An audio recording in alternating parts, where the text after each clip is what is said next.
Are we on?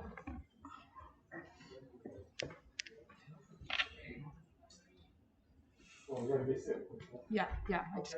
Well, welcome, and welcome to our studio audience and our virtual audience. It's a delight to be presenting both our first guest speaker Talkback in person, as well as we trying to do it online. As I mentioned before, these are fairly informal affairs. There won't be people passing in and out or behind us. But that's the way we roll at Metropolitan Playhouse, as long as they are careful not to trip over the cords and that.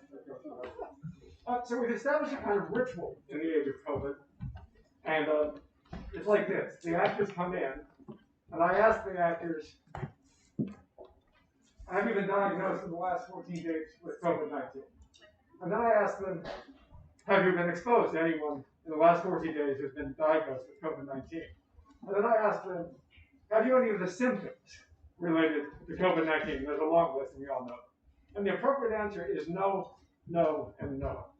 D.W. Gregory, have you been diagnosed in the last 14 days with COVID-19? No. Have you been exposed to anyone in the last 14 days with COVID-19? No. And have you any of the symptoms that we know to be associated with COVID-19? No. I would like to invite you to take off your mask if you would wish. So that's pretty much all I have to say. I don't have to answer those questions, so I'm going to keep my mask on, but I assure you, I'm safe as houses. Took a test just yesterday morning.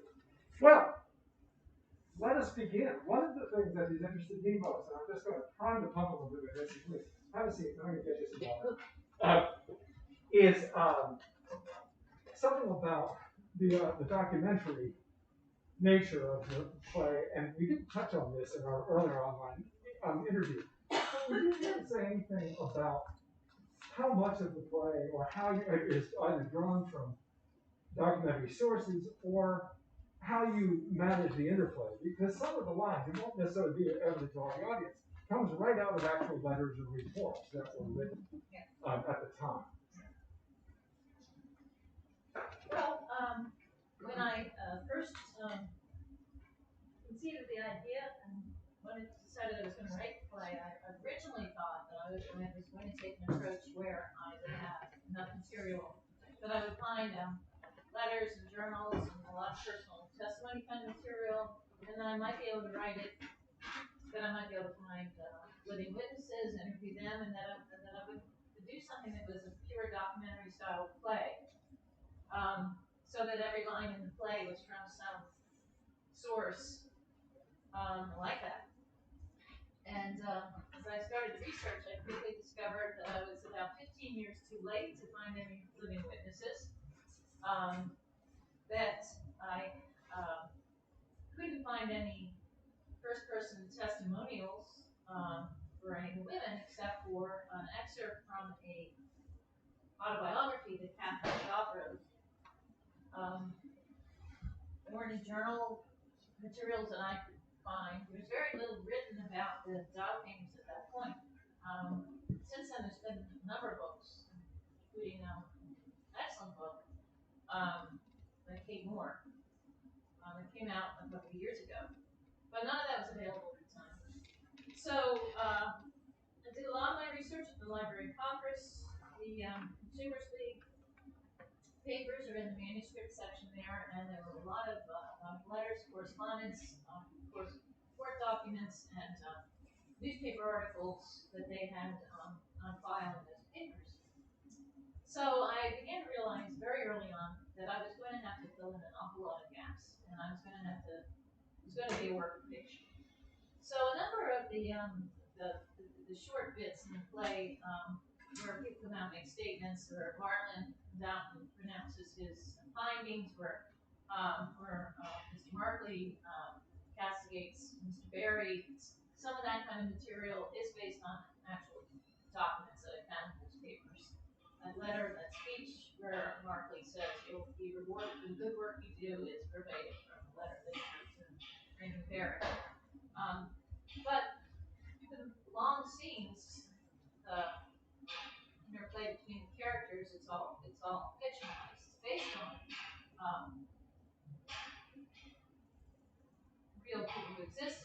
far as the actual relationship between Reader and his wife, that's completely my invention. The relationship between Grace and Tommy is completely my invention.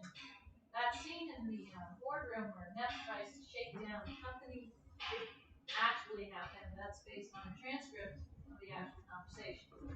That Reader must have known what he was coming in to pitch because he had 3 women in the room next door. Technology was very crude, but he had a microphone set up on that boardroom table, and there were women next door who were taking the transcript as the meeting went down. And he sent that off to the dental societies he said he was going to do. When I came across that transcript, I was flabbergasted, and I said, that scene has to go in the book. It has to go in the book. So the one thing I knew was I was doing research, so I'm going to find a way to put it in. Answer the question. Oh, it's a great answer. And part of the reason I asked the question is something I love about the play is I think it's really inspired intermingling, commingling of the actual events, the historical facts of them, even if they're not verbatim, with the story arc that it creates and the lovely development of characters that they come to be. And so as a jumping off point, I wanted to elicit that because I hadn't talked to you about it before, and those of us who know the script know how closely it does, and then how it doesn't follow the history. One question now: how are we getting on sound? Sound is perfect. So I can stop shouting, and you can do it just as you were. The most fun now is to open this up to the audience. And I want to point out, of course, some of the actors are with us. Olivia Killington, Grace Fryer, my spy, our stage manager, Liza Penny, who's been a rock through the whole production. And, of course, director Laura Livingston. Some of the other actors are here to join us. Bill Coles, our sound designer, looking around to see. And so anyone is invited to be a part of this, even as we feature the Playwright. And if I'm clever enough, I might be able to turn the camera. We are also inviting YouTube questions, which we can monitor and include in the dialogue as well, because I'm so carried away with this. Any thoughts or comments, sir? Yeah, so there's almost another subtext or narrative here, and that is the place of women's society at that time. And I wonder how much of that is in the play, how much maybe decided to hold back on it and stick with the. I just want to understand your process, your creative process in terms of that context, and how much that was in the play or out of the play in terms of the storyline about, the corporate management of this hazard versus the fact that these are women who are being impacted. Okay. I'm sorry, I'm not quite clear on the question. I'm asking about the interplay of the subtext of women's place in society, especially at that time, Right. how authoritative they were in terms of even being able to report on their own experience, Right. versus you might say the main text of the play, which is about one level, you can say the main text of the play was about the dynamics of kind of capitalism and driving this activity and putting blinkers on people or ignoring some of the risks, or let's say externalizing the risk. That's one narrative. The other narrative is that the fact that the people that were impacted in this context were women. Largely women, right. So, sort of a couple of threads to yank on out of that. It is true that the most visible victims of the Radium were dial painters who worked in the studio, but they weren't the only ones. There were men who got sick too, and as the play points out, Shocking himself died from a radium exposure. All of them died from radium exposure. And this business about his fingers being black for the second couple is true. Towards the end of his life, he developed some necrosis on the fingers. But this was a question that was kind of raised because there were efforts made to provide some kind of protective gear for people who worked in the laboratory. The lead screens that she talked about, they actually did provide them to people in the laboratory, and they didn't provide anything to the women painting the dials. Which raises the question of why? Was it sort of an overt misogyny? But I think that's a little too easy of an answer to say, well, they just didn't care about the women. Because why would you not provide protection to the valuable employees if you thought there was a real danger?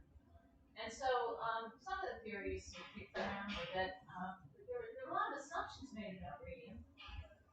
That they thought it was actually good for you, and they were, in fact, drinking the stuff in water that was sold as alcoholics. They also put it in makeup. They used it as suppositories. It was sort of an early version of Viagra. Would give you vitality. So it was considered to be very helpful. So the possibility of somebody ingesting it,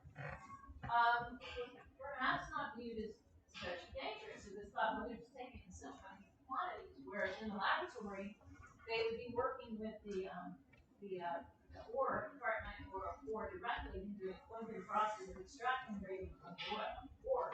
So it would be perhaps thought that they had direct exposure. But yet it does raise a lot of questions about why did people connect the dots earlier? It's kind of mystifying. There is also the issue that the play gets into about how the women were treated in the press. The dial painters, the depiction of the women in the press as these virtuous victims, suffering bravely, never showing any anger. The idea of how women should be was kind of imposed on them in the reporting. And I recall coming across an article, it was an interview with Grace, written by a female reporter, whose name I can't remember, but who became the model for the sob sister. It was one of these kinds of articles where you can see the reporter's agenda in the way that she's written the article and the questions that she's asking of Grace. She comes into the interview with a preconceived idea of how a virtuous woman should behave, how the woman as victim should be, what a woman's life is, and that line about no hope of fulfillment in motherhood is straight from that article. So there is definitely an element there of cultural expectations of the women, and so they're going to court. They're attempting to get justice for themselves. They're refusing to back down, refusing to take no for an answer. This dogged effort on the part of the Consumers League to beat the drums and make this big media, and it was a big media circus, really.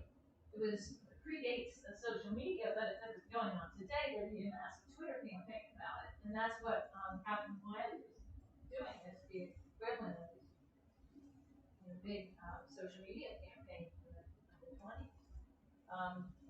So they used the power that they had available to them, which was to shake the trees and make noise and bring public attention to and bring shame to the company.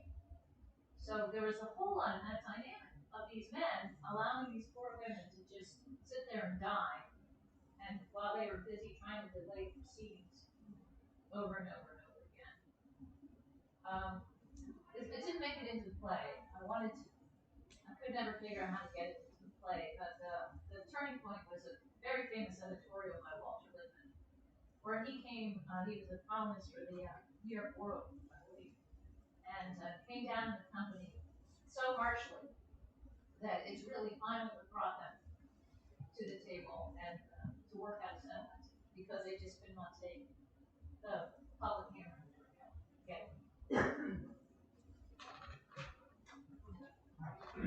I found one of the more compelling parts of this play with the dentist basically lying to his patients, saying, no, you just need to eat some fruit and raw meat, etc., etc.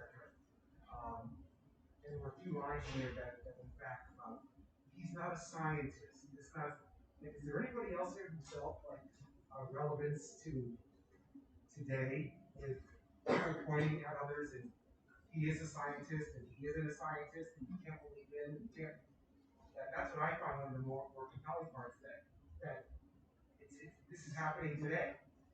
Or am I reading too much into it? No, I don't think so. I think there's a lot in it that still resonates today because play is really grappling with some fundamental issues in our culture that haven't changed. I think the scene you're referring to is actually the doctor the company hired who's sort of blowing smoke and telling Grace that it's not the radium.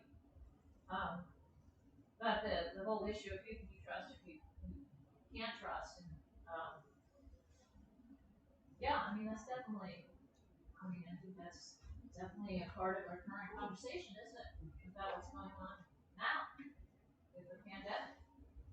Let me note for our YouTube listeners that the observation about the play are quite serious about the tension between those purporting to speak for scientifically and those not, and that being a very familiar tension to us now, if that's not a sort of gross contraction of the observation.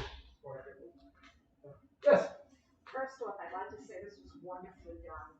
I just couldn't take my eyes away for a second. And the question I have is, when did you first hear about the Radium Girls and what inspired you to write the play?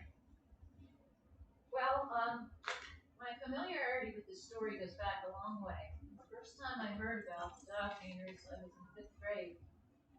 Fifth grade teacher told me the story about the women painting the watchdogs and licking the brushes. And even at the age of 10, I knew that radium wasn't a good thing to be putting in your mouth. So I remember being horrified by this story and not understanding how something like this could happen. But fast forward a number of years later, and I saw a documentary living in upstate New York, in Rochester, New York, where the George Eastman House has a film series. They would bring in films and filmmakers and show them the movie, and then you got Q&As with the filmmaker afterwards. And one of the films that they showed was a documentary called Radium City by a woman named Carol Langer, who at the time, anyway, was I think she was a professor of film at NYU, if I have it right. And so she came and showed her documentary, and this was about the women who were working in the watch factory in Ottawa, Illinois. And it was a heartline story of these women who worked there, and as in the play, got sick and tried to get compensation. The company that denied all responsibility. Same story, really, played out in another town. What prompted me to write the play was that a few years after that, I had, by that point, gone through an MFA program and was in a position to write a play, first of all, and second of all, had developed a relationship with a theater in New Jersey. I came across the Radium Girls again one day when I was just messing around on the internet. Worked for a publishing house, and we had just gotten an early version of the search engine. It was Mozilla, whatever it was, one of the early ones. And so I started typing in different things just to see what came up, and I typed in Radium. Up popped an article about the case of New Jersey, which I had known nothing about. I knew about the story about the women in Illinois, but the story of the women in New Jersey I never encountered. I read the article, and it was a story about how the New Jersey Consumers League had organized this public interest campaign on behalf of women. And I thought, I think there's a play in this. So I took this up to the theater in New Jersey, where I had a working relationship, and I told the artistic director about it and said that I want to write this play. And he said, if you write the play, I'll produce it. That has not happened to me since. That's how it works. I said, okay. So I spent the next 2 years basically researching the play. play and going through draft after draft after draft. But what compelled me about the story, I think, was what it compelled me at the age of 10. It's just trying to understand how did this happen? How did something like this happen? But now the question is not just how could it happen, but why does it keep on happening? You can substitute all sorts of things for radium. It could be Benfed, the duck-on shield. It could be cigarettes.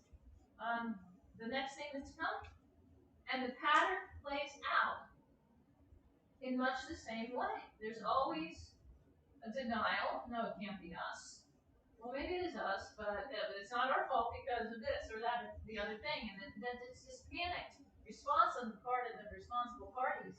And you almost never see a situation where some CEO steps up to the plate and says, boy, did we screw up. How are we going to deal with this? Let's get ahead of this.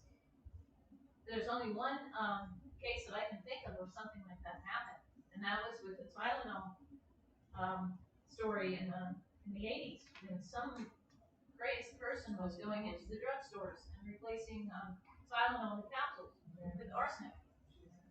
That was the CEO, I believe, of the company, and I think it was Johnson & Johnson, who said, we're dealing with this, and he pulled every single bottle of Tylenol off the shelf in the entire country immediately, and shut down production, and did not put the product back on the shelves until they come up with a way to guarantee the safety of the product, which is why now you have bottles that you can hardly open.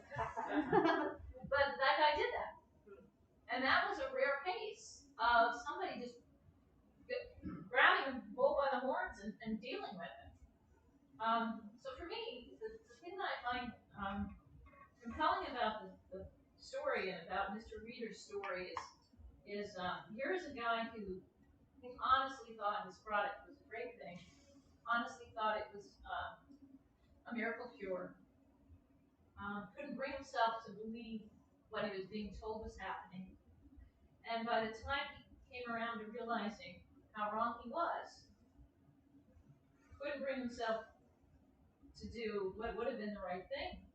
And the question for people watching the play is, if you were in his shoes, do you think you would have done it any differently? Would you have had the courage to do it any differently? I just am not sure most of us would, really. How many of us would allow it to play out in much the same way that he did?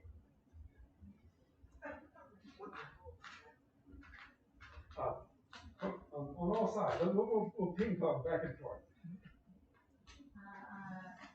Mary Ann, I was so drawn to say thank you for being here. And I agree with you, it's still happening to me. I felt very, very sad about why do women, why they settle for the last half, and who is responsible. Who is responsible? And I don't know, I have a voice, and I don't care what people think of me. I'm gonna bring it to the table. I don't care.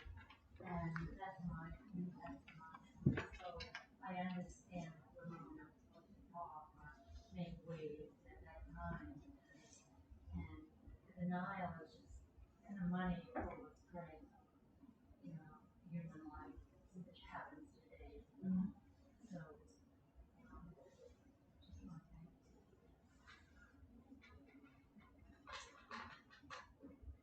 So the first I heard of the Radium Girls was I read the book by Kate Moore a few months ago.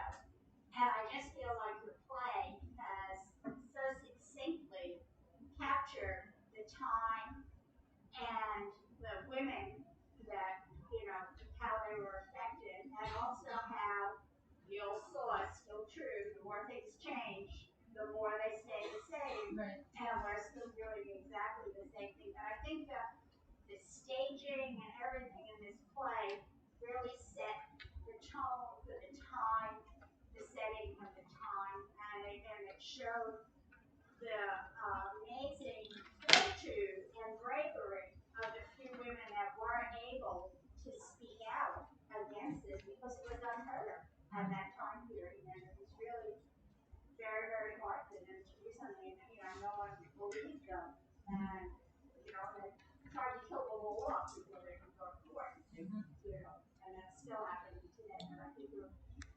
marvelous sources might have become on your sources play?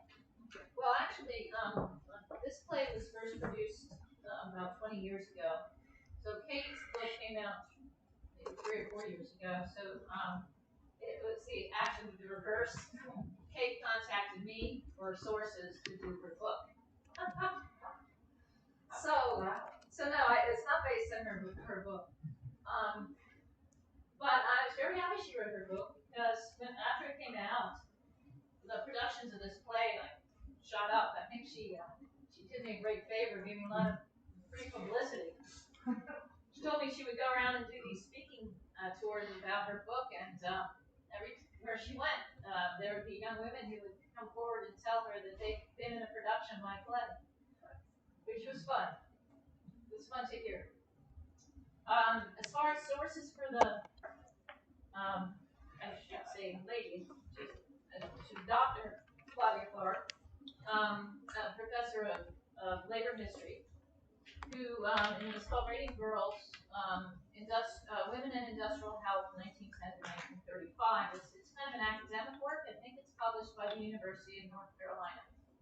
If you're interested in further reading, that was the first really comprehensive book on the Radium Girls cases, and it was a great resource for me. And she personally was a great resource. She's the one who told me about the where I could find a lot of the material, and so she came to a couple of performances of the play early on and gave me some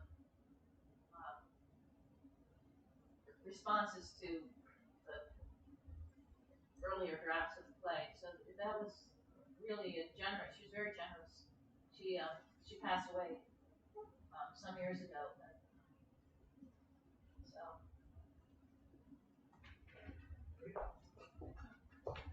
First of all, I just think this production was really beautifully put together, and the whole thing just kept me engaged entirely all the way through it. The acting was just fantastic, just wonderful. And the direction and the way that it was really documentary style. I loved the way the characters came in with the masks and everything. That was just brilliant because it gave us a whole sense of that newsreel kind of thing going on. It was wonderful. And just out of curiosity, because it leaves a lot of open questions because you can't fit everything into the play.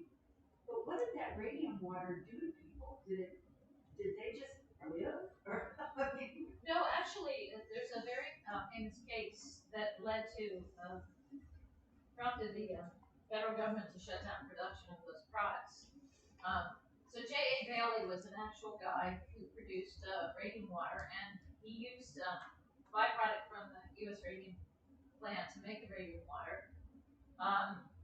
What they would do is they made these things called radium emanator jars, where they basically baked the radium tailings into ceramic, a big ceramic jar. You fill it up with water, let the water sit for a while, and then you tap the water, and it would irradiate water, so the water would come out and be radioactive. And then they would sell it by the bottle for $1 a bottle. And there's this guy named Evan Byers, who was sort of the Elon Musk of his day. He was this famous industrialist who was also just sort of famous for being famous. He was a playboy. He was mountain with Elon Musk. He's exactly the right parallel, but he's a famous corporate guy who was also hanging out with movie stars and playing golf with them and that kind of thing. And so he was in the society pages all the time. Came across the radium water, thought it was fantastic, and he bought it, drank it, and apparently initially it would give you a boost. You would feel energized when you drank it. So he drank a bottle a day. And he gave bunches of it to his friends. What happened was he developed holes in his skull and began to eat away his spine, his skull, and he quickly fell into decline, became very ill. And it was such a horrifying case, and he died in such a horrifying way that it prompted the Food and Drug Administration to shut down the entire industry and pull all these products. But it took him dying in the 1930s, it was, 33 maybe? Whereas this case was in the late 20s, 1928 is when they settled the case. was a famous case. The letters they got from all over the world were because of Captain Wiley's publicity campaign. And yet, it took this guy dying from drinking radium water before there would be any actual intervention in shutting down this kind of side industry that had sprung up. Which is why the case in Illinois also confounds me. That company set up shop in Ottawa, Illinois, in the late 20s. The women who worked there were working there in the 30s. This was after the New Jersey case, after all of this had been brought out and it was publicized, and they were still operating the same way. The women were painting the watch dials and licking the brushes, fooling around with the paint in the dark room, the whole thing. And the company, the guy who owned the company out in Illinois, denied any knowledge. I don't know how that happens. I don't know what it is in the human mind that allows that to happen. Well, thank you for putting it out there in this way, and thank you for your direction, Laura. It's just really, really beautifully. It's got me all thinking about how to pursue this line and think about all is still the same, and it was beautiful. Thank you. That's it. We read in the program that the play was shown in high schools. What are the reactions of the kids when they see it, and what kind of productions do they create? A question about school performances and reactions to the play. Is that in the context of high schools and college? Well, it's a popular title in high schools. It's made the list of the 10 most produced plays in U.S. high schools for 4 years running. Not number one, not yet. I'm yet to knock it on. I'll just stay out of that slot. But it got to number 5 on the list. So it gets a lot of productions in schools, and then one of the reasons why I think schools do it is that it's written for 10 actors to double into about 38 parts, but you can double it any way you like. And a lot of times schools will use literally 38 kids for every speaking part, sometimes more. If they can fill out the crowd scenes to their heart's content, put as many kids on stage as they want. And that's an important thing for the schools because it's hard for them to find contemporary plays with large casts that they can accommodate the kids going to be in plays, and also play with a lot of parts for young women, like strong roles for young women.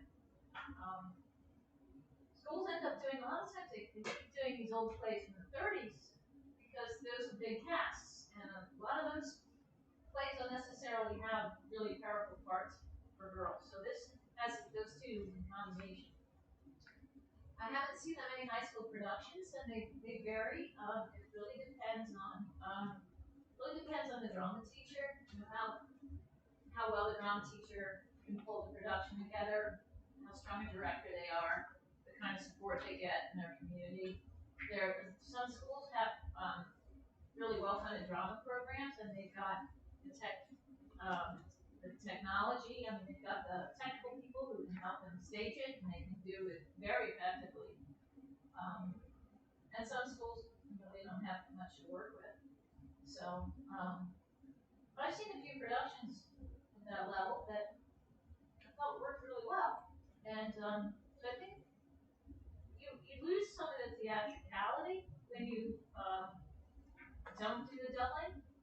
But for kids that age, they don't really have the chops to do the kinds of things the actors here had to do, where you come out, you're 5 different people, and really 5 different people. That's a real challenge for an experienced 16-year-old to do that. But they take away, I think, very strongly the message of the play, the message of the girls standing up for themselves, the message of corporate responsibility or lack of responsibility, and just sort of the tensions in our culture between the pursuit of profits and what do we owe to our community, what do we owe to the people in the communities where we do business. Is it just about the pursuit of profit? Or do you, as a corporate citizen, really have some other obligations besides your bottom line? And I'd just like to report anecdotally that as the play has been with us for 20 years, I've had a number of young actors who knew it from high school or knew it from early performances, and all talk about how much they love it. So just a heart response is that is very effective and much greatly appreciated by even the younger performers who have played it.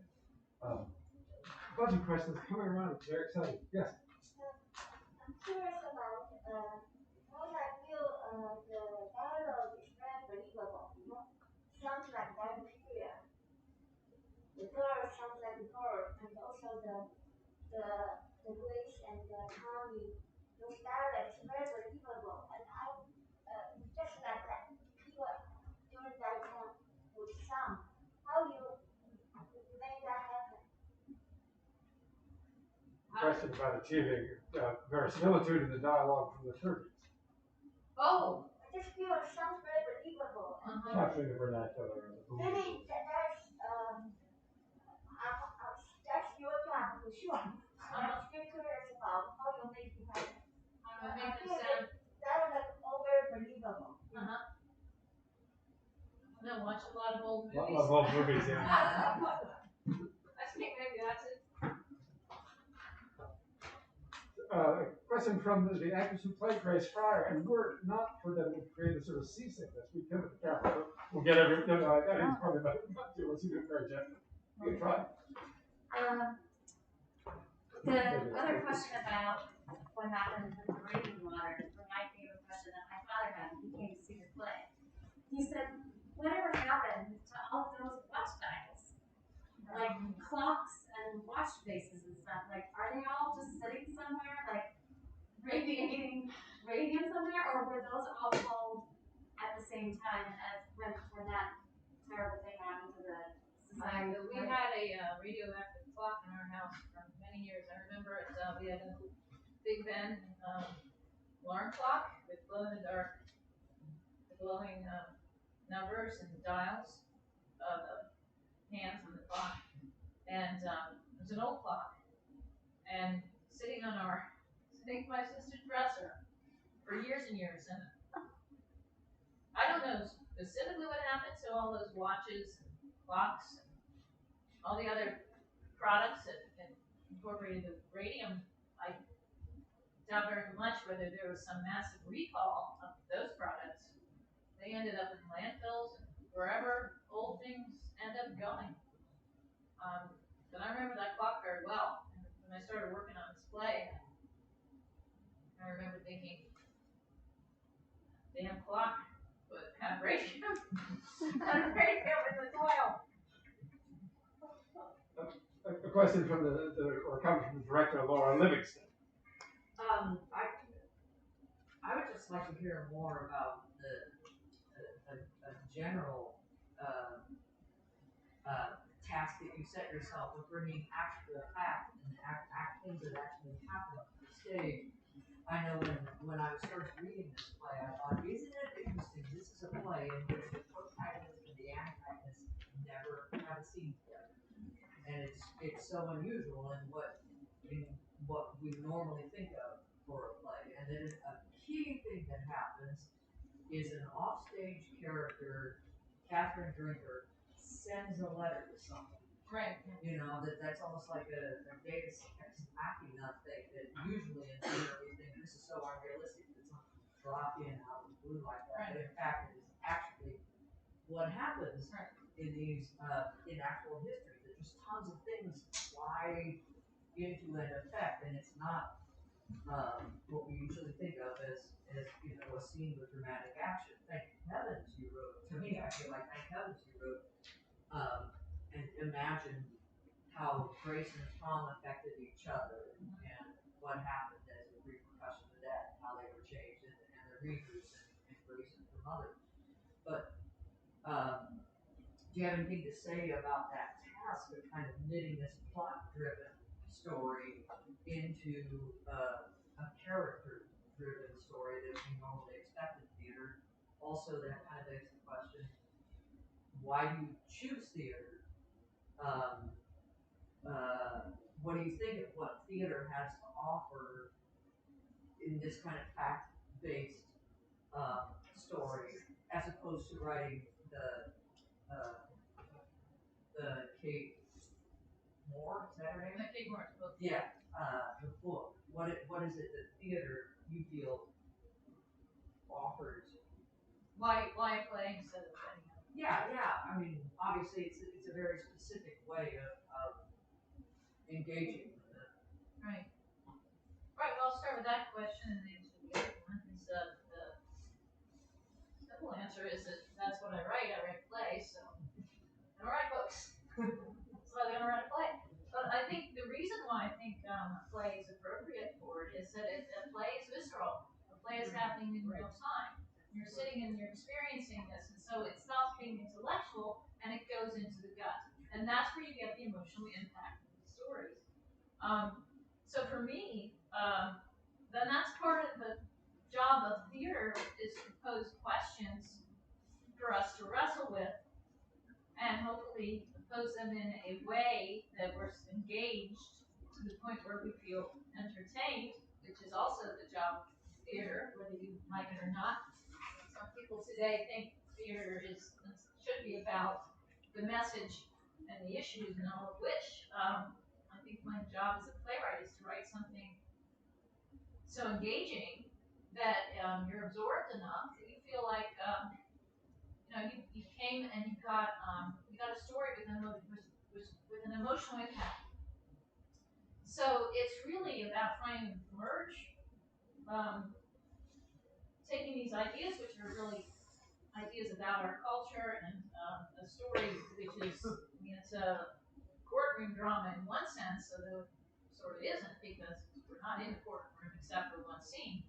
And as you said, plot driven because the progression of the lawsuit is really the driving events, but it's the impact of those events on the lives of these two couples, which is really what the play is about. It's about how Grace and Tom's simple hopes for a happy life is derailed, and how Reader and his wife, I'm not sure how well that is put across, but that rift that happens in there's a reason why she's not in the last scene with him.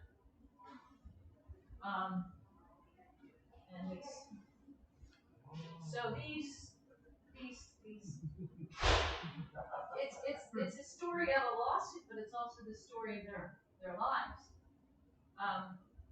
So that's how wrestling all that together.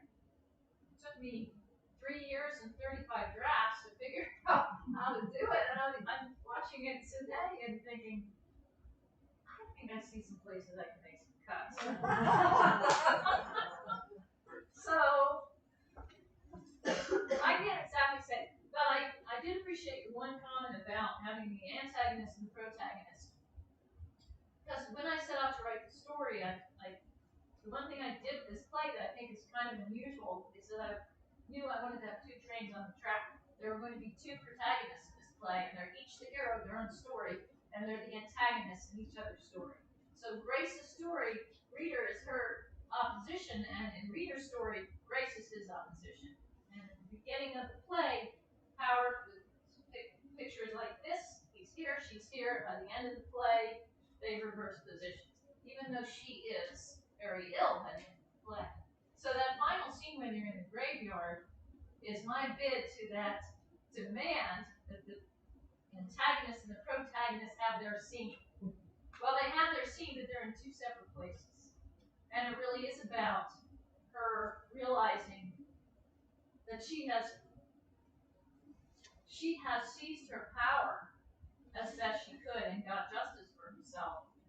And his realization of his own weakness and his own culpability at the end. So, thank you. It's nice that somebody noticed that.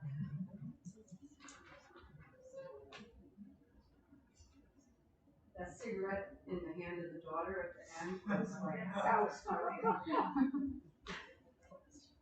Many people have asked whether the cigarette in the daughter's hand is in the script or in the production, and of course it's in both. It is in the text.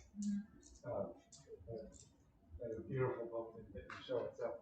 we are confronting the law of attrition in the talkback, but I think we're one more comment or question.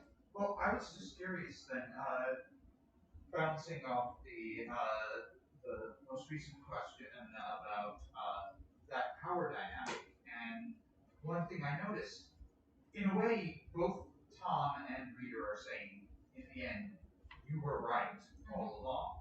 But it's only Tom who says that to her. It's only Tom who even utters those words.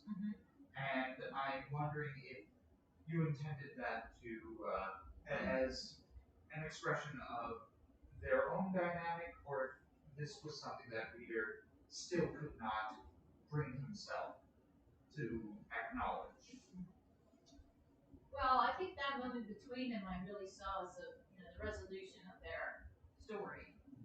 And him finally giving her that her due at the end. Whereas Reader, I'm not sure, he never says that to her directly because they never spoke to each other directly. But I think at the end, he definitely acknowledges in a very indirect way, because he acknowledges his own culpability at the end. I don't think he's in any way exonerated. I think what he's doing at the end is finally accepting that he was responsible, that he did see, and he managed to turn a blind eye to it.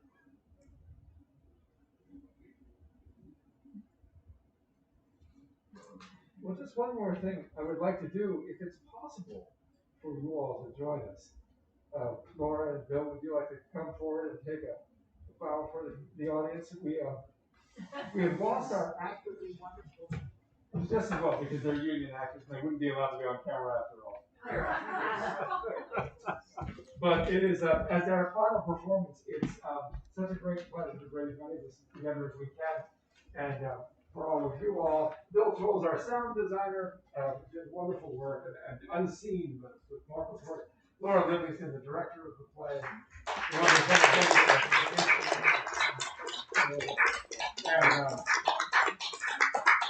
And a great thanks to all of you who stayed and DPW Gregory for joining us this afternoon.